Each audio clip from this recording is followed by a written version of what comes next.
Bonjour et bienvenue, c'est Darius de Décastronomie, la chaîne de l'astronomie pratique où on parle de la pratique de l'astronomie. Alors ce soir c'est observation. Comme c'est la pleine lune, donc je vais surtout me concentrer sur Vénus. Donc voilà pour le programme d'aujourd'hui. Et sans plus tarder, c'est parti pour le montage de la monture.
Comme le sol est relativement meuble, parce que ces dalles reposent sur des petits plombs plastiques, lui-même repose sur une couche molle, la couche pour imperméabiliser la terrasse. Donc, les voisins en dessous prennent la flotte.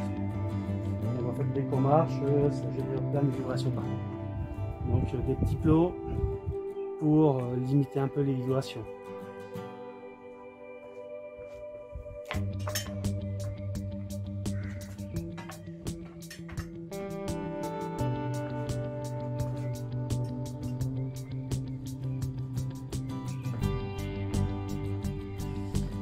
Pareil, pour l'orientation de la monture, normalement il faut utiliser une boussole.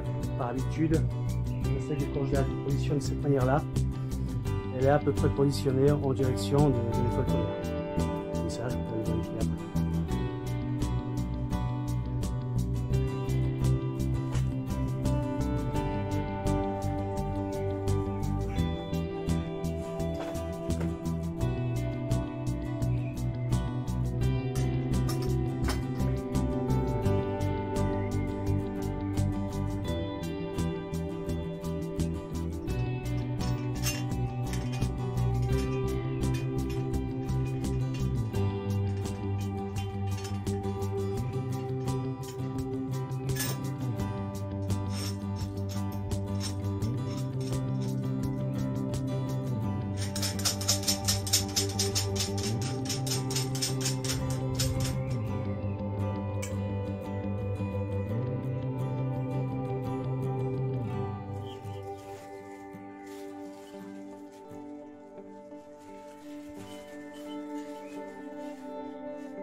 Donc pareil, avant de faire la mise en station, il faut régler la hauteur des trois pieds, du trépied.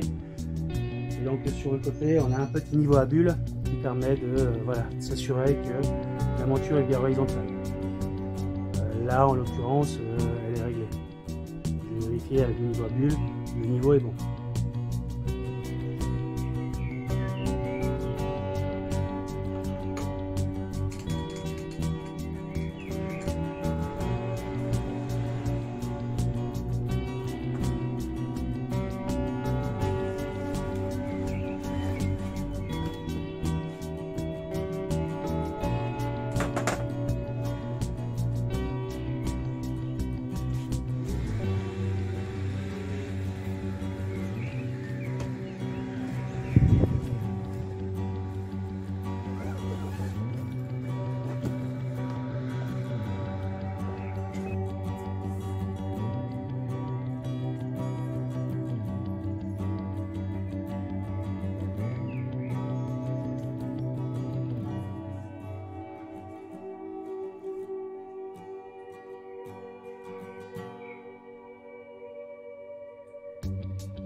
voilà, là les contrepoids sont en place et la sécurité est mise.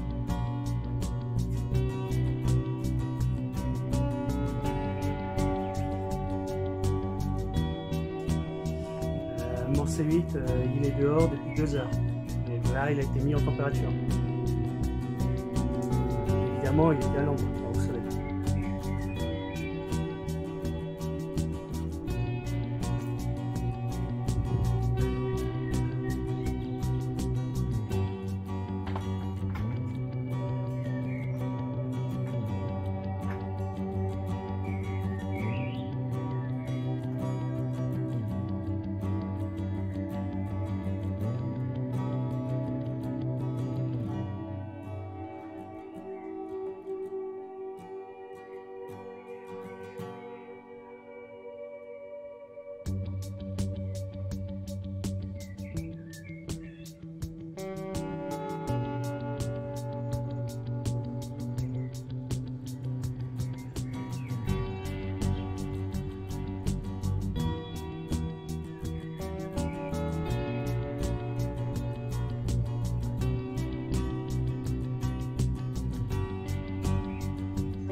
Voilà, l'équilibrage est fait.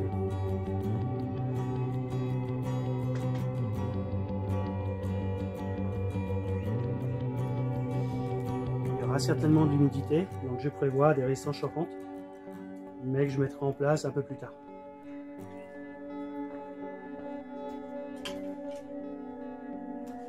Et bien sûr le masque de Bahtinov, indispensable pour faire une mise au point correcte.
Câble et commode.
Bon, donc voilà, le matériel est en place.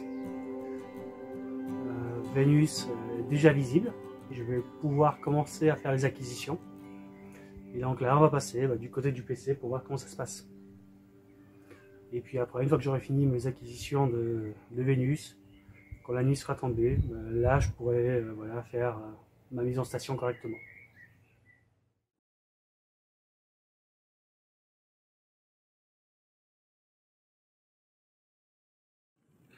Bon, donc j'ai parqué ma monture.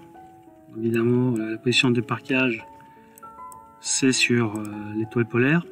Et j'ai lancé mon application SynScan pour avoir l'heure à laquelle pointait l'étoile polaire. Donc là, il dit à 1h56.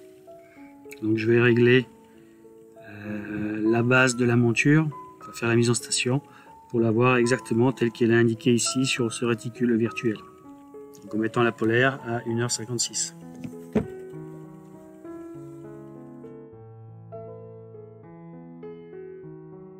Voilà, ma mise en station est faite. Si vous voulez une bonne précision, c'est de le faire quand l'étoile polaire est sur une heure bien fixe. Comme ça, c'est plus facile de régler.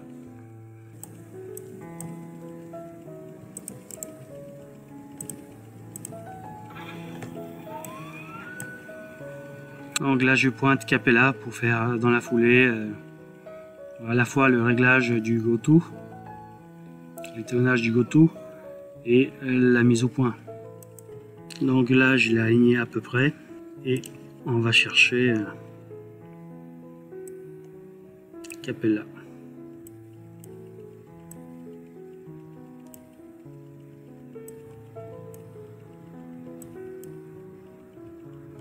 Elle est tellement brillante qu'on peut pas la rater.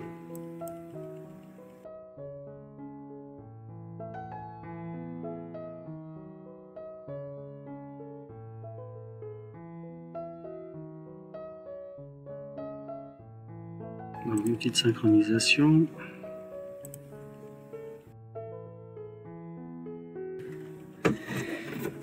Et c'est parti.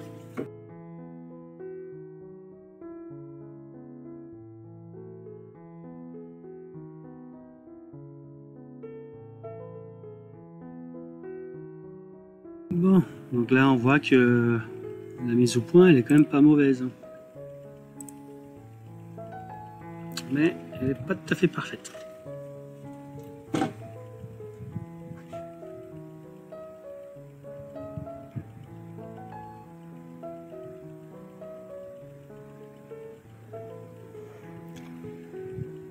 Donc là elle est complètement déréglée.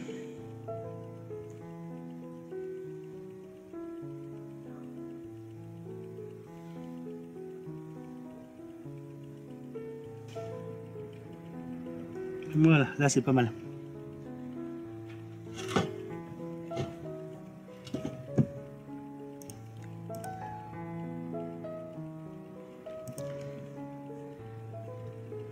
Allez, un petit souvenir pour la vidéo.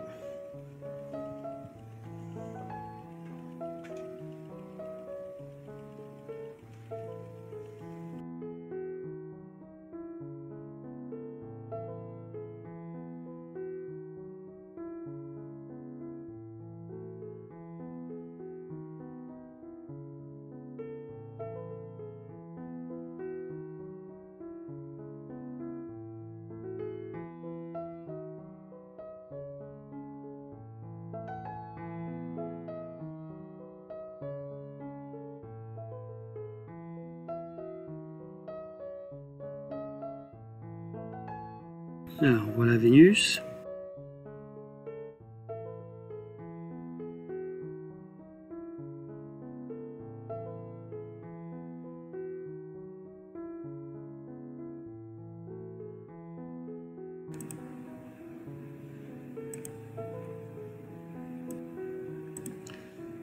Et donc voilà, Vénus en grand.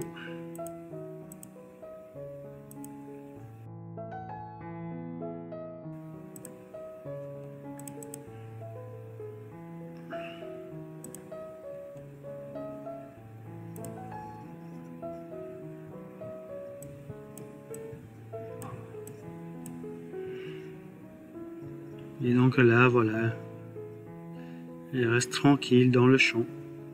Donc là, ça veut dire que la mise en station, elle n'est pas trop mauvaise.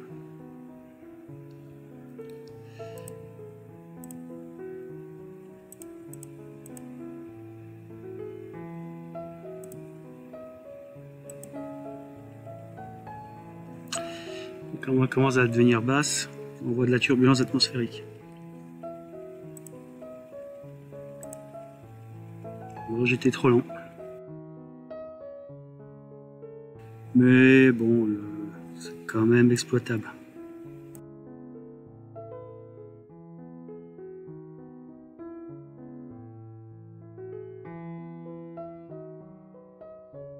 Alors, au niveau de l'histogramme, 60% ou 50%, mais pas au-delà. Donc là, je suis prêt à faire une acquisition. Et comme j'ai plus de place sur le disque, on va se contenter du minimum. Mais ça va quand même. Là, ça gigote plus à cause du vent et de la turbulence.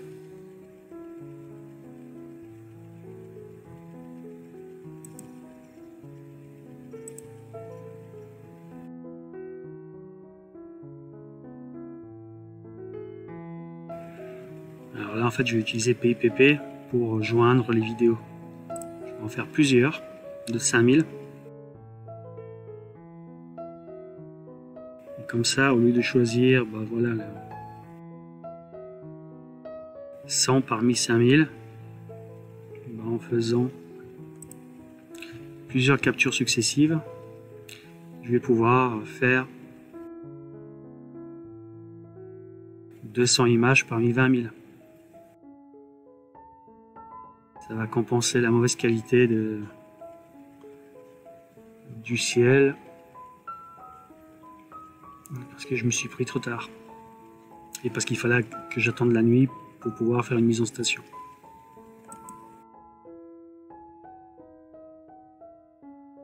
On note une légère dérive. Donc là, je sais que voilà, la mise en station n'est pas parfaite. On est quand même à 1260 mm de focale. Donc il y a un réducteur. Alors vu que j'avais fait des acquisitions de Vénus en faisant du ciel profond, donc j'avais fait toutes mes acquisitions avec le réducteur de focale. Donc, du coup, je continue à faire des acquisitions avec le réducteur de focale. La Marlowe, ce sera pour une autre fois.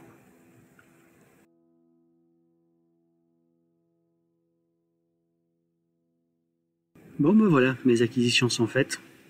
Il ne reste plus qu'à les traiter.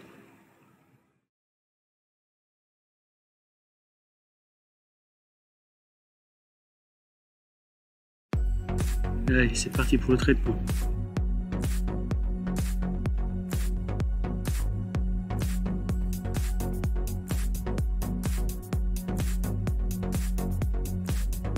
Donc, on ouvre nos fichiers. C'est une planète. Et on va déjà faire une seule vidéo. Donc, batch mode, c'est pour traiter chaque vidéo indépendamment. Et join mode, c'est pour en faire une seule. C'est ce qu'on va utiliser.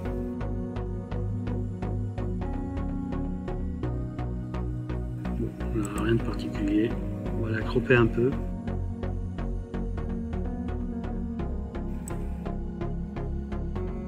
Voilà, la planète est détectée. Donc objet Planetary, parce qu'ici on a choisi Planetary. Là je fais rien, là je fais rien, là je fais rien. On va sortir au format SER. Et je ne vais pas générer de fichiers compatibles au WinJupos. Dans le cas de Vénus, ça ne sert à rien, il n'y a pas de détails. Je n'ai pas de filtre UV pour pouvoir sortir des détails qui pourraient apparaître. Donc là, j'ai un tableur qui me résume un peu la situation.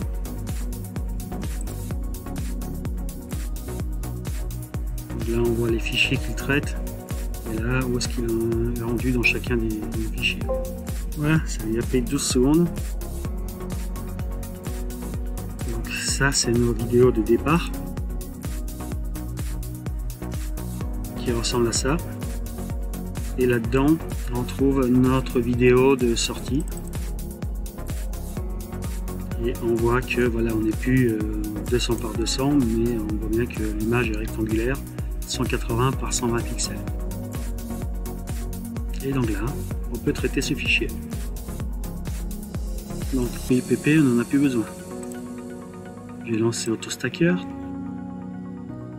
et on va ouvrir le fichier. Voilà notre fichier avec nos différentes acquisitions. Donc là, il y en a 25 195. C'est une planète avec Dynamic Background, double stack. On va déjà lancer l'analyse du fichier.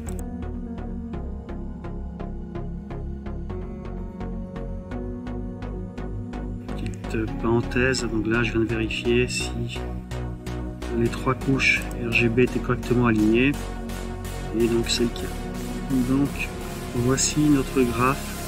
On voit que c'est à la fin qu'on a eu les meilleures acquisitions. Donc je vais faire un premier traitement avec 5% et un deuxième traitement avec, on va dire, 15%. Même pas, on va faire 3%.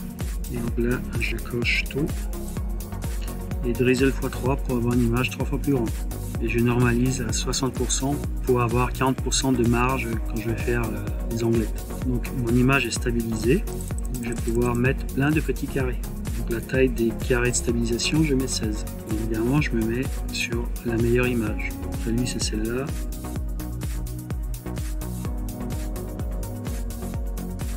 Donc je recherche une image où le bord est bien rond de chaque côté. Et d'une image à l'autre, c'est déformé à cause de la turbulence. Je vais cocher les 3 cases qui sont là et il a détecté à peu près le bord. J'augmente la luminosité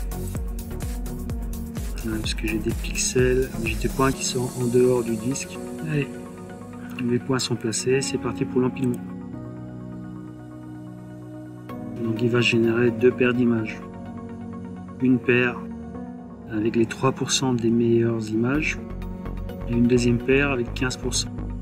Et voilà, je parle de paires parce que cette fois-ci j'ai coché Sharpened et Normalize Stack. Et donc Sharpened, ça va générer un fichier supplémentaire avec les onglettes déjà réglées. Donc je pourrais soit garder l'image telle quelle, soit repartir de l'image de base pour la retravailler à ma sauce.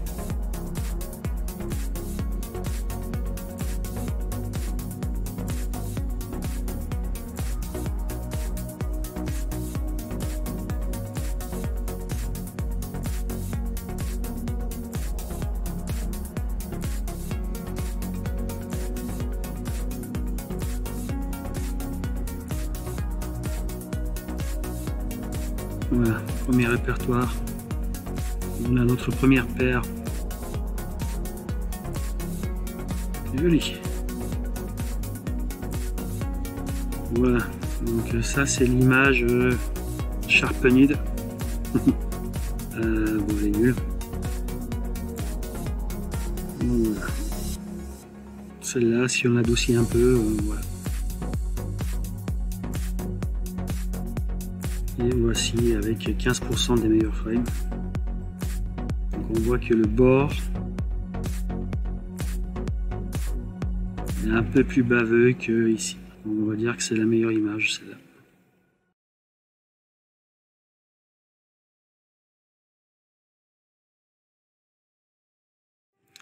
Alors, j'ai lancé Registax et donc on va traiter notre fichier. Donc dans PIPP, ce fichier là, a priori, ce serait le meilleur.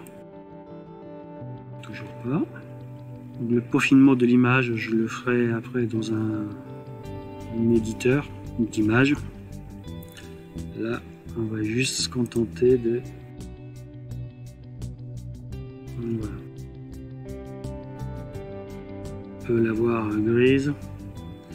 On peut jouer sur la balance pour l'avoir jaunâtre. Allez, on va la garder blanche. Journée, mais elle va pas tenir. Donc ça, je le ferai dans un autre logiciel après. Quand ce qui me gêne, voilà, là j'appuie sur CTRL et je vais sur les bords. Donc c'est ce bord qui est pas très net. Donc là voilà, je remplis bien l'histogramme. Je vais garder un premier souvenir comme ça. Et donc là on a voilà, alors déjà voilà, le bord un peu plus doux. Et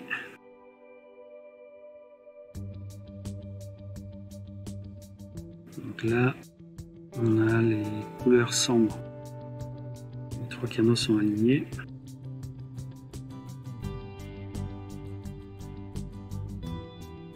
Voilà. Afin d'avoir un bord un peu moins baveux, j'ai coupé une partie de l'histogramme. C'est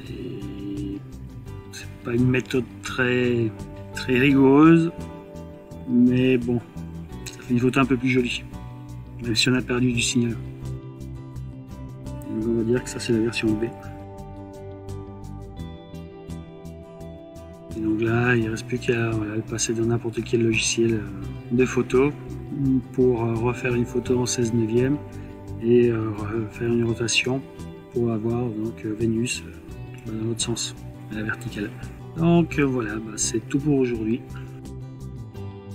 J'espère que ça vous a plu. Et puis sur ce, je vous dis à bientôt pour de nouveaux épisodes. Et donc si cet épisode vous a plu, n'hésitez pas à le liker, à vous abonner si ce n'est déjà fait, et à mettre un petit message en commentaire, donc soit pour m'encourager, soit pour poser vos questions. Sur ce, ciao!